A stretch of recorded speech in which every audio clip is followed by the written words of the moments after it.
There's a new kind of problem in the NFL, and it's a good one to have, unless you're one of the teams that has to play against it. We're seeing a whole new generation of quarterbacks who are playing so well, so fast, that they're basically breaking the league. They're tearing up the old scouting playbooks and completely rewriting the rules on how fast a team can go from the bottom to the top. So let's really dig into that question.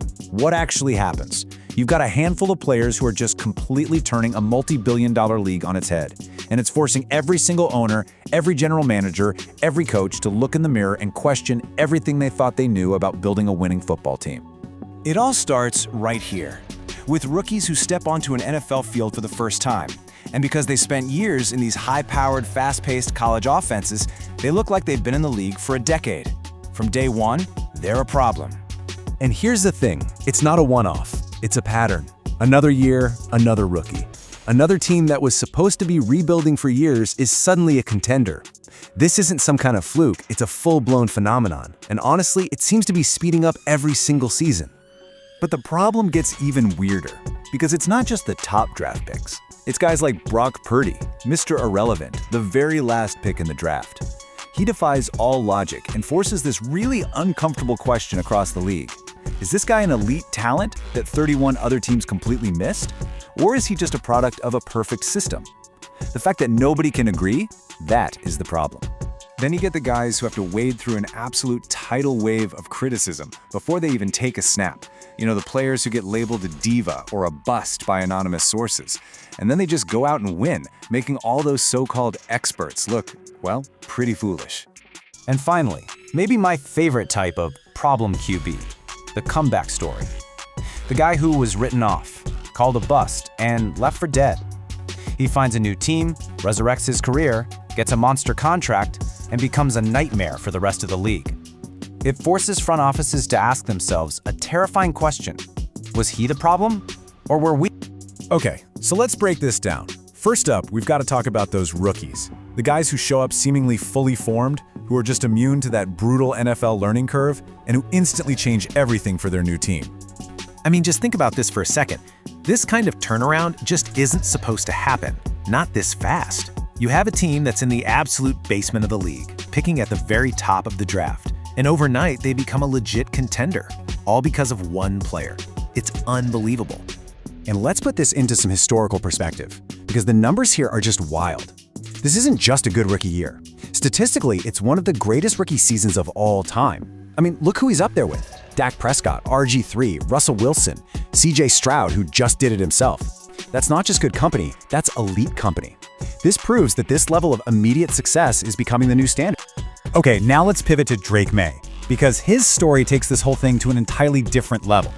The Patriots weren't just bad, they were seen as having maybe the worst roster in football. Everyone thought they were in for a long, painful, 5-year rebuild. The post-Belichick era looked pretty bleak. And this timeline just perfectly illustrates the problem. Look at this, he doesn't even start the year. The team is 1-4, looking just as awful as they did the season before. Then it's like someone just flips a switch. He takes over, and suddenly they go from a complete disaster to a 13-3 division leader with an MVP favorite at quarterback. That kind of turnaround completely blows up the timeline for how you're supposed to build a team. Okay, so those are the rookies who hit the ground running. But what about the guys who had to fight through a wall of skepticism? These are the players who really forced the league to take a hard look at its own biases. You've heard this term thrown around a million times, right? System quarterback. It's the classic way to dismiss a guy's success when you didn't see it coming. The argument is basically, oh, it's not him, it's the brilliant coach, it's the all-pro players around him. It's just an easy way to explain away success you never predicted. But then, you look at the numbers and that whole argument just falls apart. Leading the entire NFL in passer rating is impressive. Setting a franchise passing record for a legendary team like the 49ers, that's huge. But look at that 2024 QBR. His team was a mash unit. His best players were in and out of the lineup with injuries all year, and he was still more efficient than Patrick Mahomes. See, a system crumbles when the key pieces are missing. A great player elevates whoever is on the field with him. Now, Caleb Williams faced a totally different kind of doubt. It was way more personal. You had anonymous coaches taking shots at his character, at his work ethic. The media narrative was out of control. But then you look at what actually happened on the field. The reality just completely shatters that narrative. His teammates say he's the most prepared guy in the locker room. He's leading game-winning drives, and he took the Bears to the playoffs. Enough said.